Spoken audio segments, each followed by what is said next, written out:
PDSU రాష్ట్ర president మన మహేష్ ఉన్నారు. ఆయన అడిగి తెలుసుకునే ప్రయత్నం మనం చేద్దాం. అన్న నమస్తే.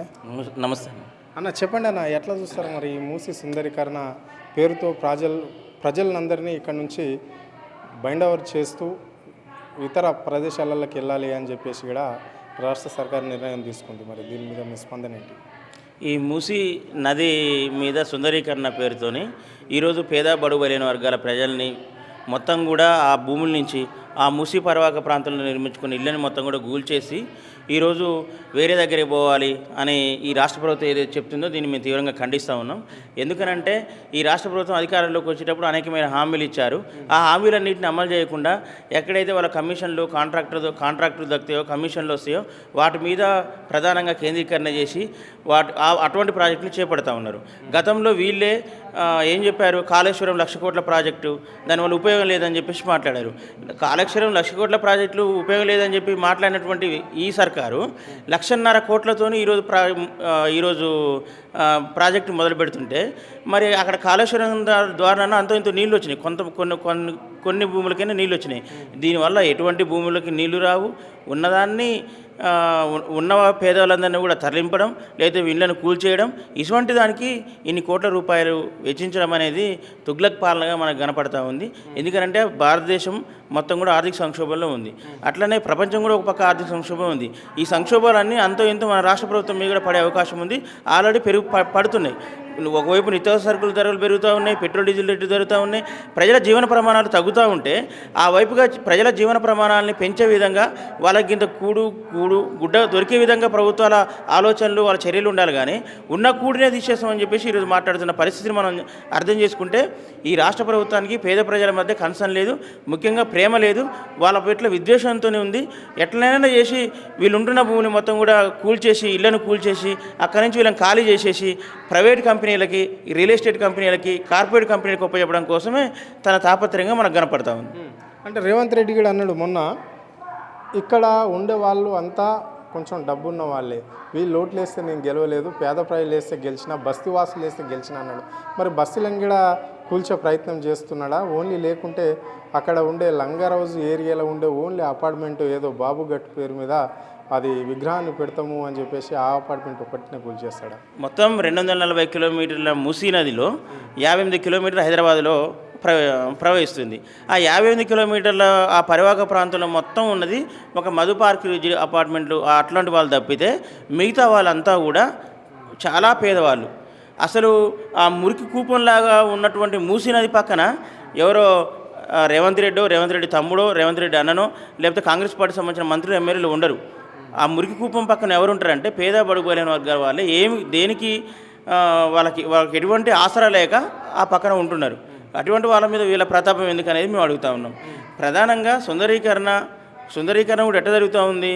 వీళ్ళు ఒక ఫస్ట్ మూసి పునరుద్ధరణ అన్నారు. మూసి పునరుద్ధరణ నుంచి అది పోయింది, ప్రక్షాళన అన్నారు. ప్రక్షాళన పోయింది. ఇప్పుడు ఎక్కడ దాకా వచ్చిందంటే ఈ మూసీ నదిని క్లీన్ చేసే కాదు, ఒక ఎత్తైన విగ్రహం పెడితే సరిపోద్ది అనే దగ్గరికి తీసుకొచ్చారు. తుషార్ గాంధీ ఎవరైతే గాంధీ మునిమనవడు ఉన్నాడో తను కూడా ఏం చెప్పిండు, నిజంగానే గాంధీ ఇప్పుడు బతికుంటే మా తాత ఇట్లా చేయమని చెప్పేసి ఎవరిని అడగడు.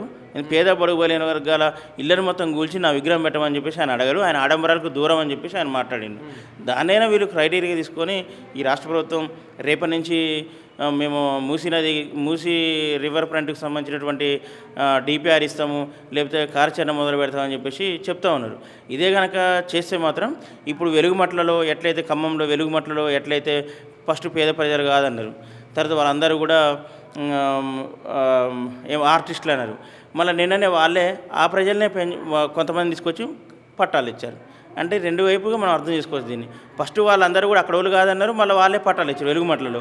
అట్లనే ఇక్కడ కూడా అట్లనే అవుతుంది అనేది మేము చెప్తా ఉన్నాం. మహేష్ గారు, అక్కడ వెలుగుమట్ల గురించి మాట్లాడవలసి వస్తే 300 మందికి ఇచ్చారు, అక్కడ 1800 కుటుంబాలు కూడా ఉన్నాయంట. మరి దీన్ని ఎట్లా చూస్తారు? 300 మందికి పట్టాలు ఇచ్చేసి వెళ్ళిపోండి, నిజమైన వాళ్ళకి ఇచ్చినామంటుందట ఈ సర్కారు.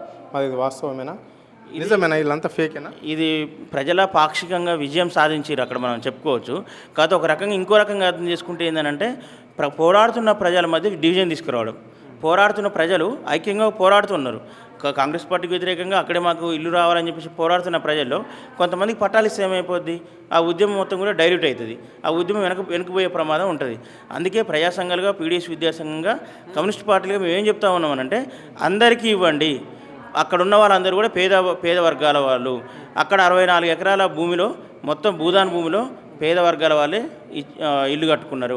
కాబట్టి మేము ఏం చెప్తా ఉన్నామంటే ఖచ్చితంగా అక్కడ ఉన్న వాళ్ళందరికీ ఎవరైతే నిరాశ్రయ్యారో, ఇల్లు కోల్పోయారో, లేకపోతే వాళ్ళ కష్టపడి సంపాదించుకున్న సొమ్ముతో ఇల్లు కట్టుకున్నారో వాళ్ళందరికీ కూడా ఫస్ట్ ఆదుకోవాలి. అక్కడే కూల్చిన చోటే గవర్నమెంట్ ఇల్లు కట్టించాలి. తక్షణమే వారందరికీ కూడా గవర్నమెంట్ నుంచి క్షమాపణ చెప్పి వాళ్ళకి ఇల్లు కట్టియాలని చెప్పేసి మేము డిమాండ్ చేస్తూ ఉన్నాం. మీరు అంటున్నారు వామపక్షాల నుంచి, అంటే ఎర్ర పార్టీ జెండాల నుండి ఎన్నో పోరాటాలు చేశాం పీడిఎస్ నుంచి అని చెప్తున్నారు. మరి లగ్చర్ల విషయమే కావచ్చు, మొన్న కుమ్మేర జాతరలో జరిగిన పసికందు విషయంలో కావచ్చు, ఇక్కడ రాష్ట్రంలో ఇన్ని అరాచకాలు జరుగుతున్నా, ఇంతమంది ఇండ్లు కూలగొట్టినా ఎందుకు మరి పీడిఎస్ కావచ్చు, మీ కమ్యూనిస్ట్ పార్టీలు ఎందుకు ముందుకు రావడం లేదు, ఎందుకు పట్టించుకోవడం లేదు? కేవలం మీ రాష్ట్రంలో బీఆర్ఎస్ పార్టీ, కాంగ్రెస్ పార్టీకి ఎందుకు టార్గెట్ అవుతుంది ఈ రాష్ట్ర ముఖ్యమంత్రికి? అంటే నా వ్యక్తిగతమైన ఒపీనియన్ ఏంటంటే కొన్ని కమ్యూనిస్టు పార్టీలు స్పందించినంత మాత్రాన, కొన్ని కమ్యూనిస్ట్ పార్టీలు స్పందించాల్సినంత స్పందించకపోయినంత మాత్రాన ఈ రాష్ట్రంలో అసలే కమ్యూనిస్ట్ పార్టీలు స్పందించట్లేదు అనేది అవాస్తవంగా నేను భావిస్తూ ఉన్నా. ఎందుకంటే మా మాతృ సంస్థ CPIML new democracy party, PDS విద్యాసంఘం మొన్న వెలుగుమట్ల దగ్గర వాళ్ళందరినీ భేదకాలు చేసి అక్కడి నుంచి తరలిస్తూ ఉంటే వాళ్ళకి అడ్డం పోతే మా నాయకులకి గోడలు ఇరిగినాయి, మా నాయకుడికి కాలు చేతులు ఇరిగినాయి, మేము అక్రమ కేసులు పెట్టించుకున్నాం. అట్నే మీరు చెప్పినటువంటి లగచర్ల విషయంలో కూడా పీడిఎస్ విద్యాసంఘంగా మేము ఒక బస్సు వేసుకుని వాళ్ళ దగ్గరికి పోతే మమ్మల్ని మధ్యలో అరెస్ట్ చేసి మా మీద కేసులు నమోదు చేశారు ఆ రోజు. అట్నే మేము మధు పార్క్ రీజియన్ సందర్శించినాం. అట్నే మేము మూసీ నదికి సంబంధించినటువంటి పరివాహక ప్రాంతంలో ఉన్నటువంటి పేద ప్రజల ఇళ్ళని కాపాలని చెప్పేసి మేము మాట్లాడుతూ ఉన్నాం. ఐక్యంగా ఉద్యమించాల్సిన అవసరం ఈరోజు ఉంది. అటు బీఆర్ఎస్ పార్టీ కానీ లేకపోతే కమ్యూనిస్ట్ పార్టీలు కానీ అంశాల వారీగా ప్రజలు ఎవరైతే నిర్వాసితులు అవుతా ఉన్నారో ప్రభుత్వం ఒక ఫోర్స్గా పేద ప్రజల మీదకి వస్తున్నప్పుడు ఐక్యంగా ఉద్యమించాలి. ఐక్య ఉద్యమాల్లో కొంత వెనకడుగు పడుతున్న పరిస్థితి ఉంది. దీన్ని కూడా ప్రతిపక్ష పార్టీలే కోఆర్డినేట్ చేయాల్సిన బాధ్యత ఉందనేది నా feeling. Okay, right, thank you. ఇది పరిస్థితి. అంటే మొన్న మనం చూసినాం కదా, భూదాన్ భూమిలో ఉన్న ఖమ్మం ప్రజలకు ఏదో తూతూ మంత్రంగా పట్టాలు ఇచ్చినట్లనే కనిపిస్తుంది. దాదాపుగా 1800 కుటుంబాలు ఉంటే ఒక 300 మందికి మాత్రమే పట్టాలు ఇచ్చి వాళ్ళను పంపించడం అంటే ఇది ప్రభుత్వానికి ఎంతవరకు న్యాయం అనేది ప్రభుత్వమే తెలుసుకోవాలని చెప్పేసి ఇక్కడ ఆయన చెప్పడం అనేది జరిగింది.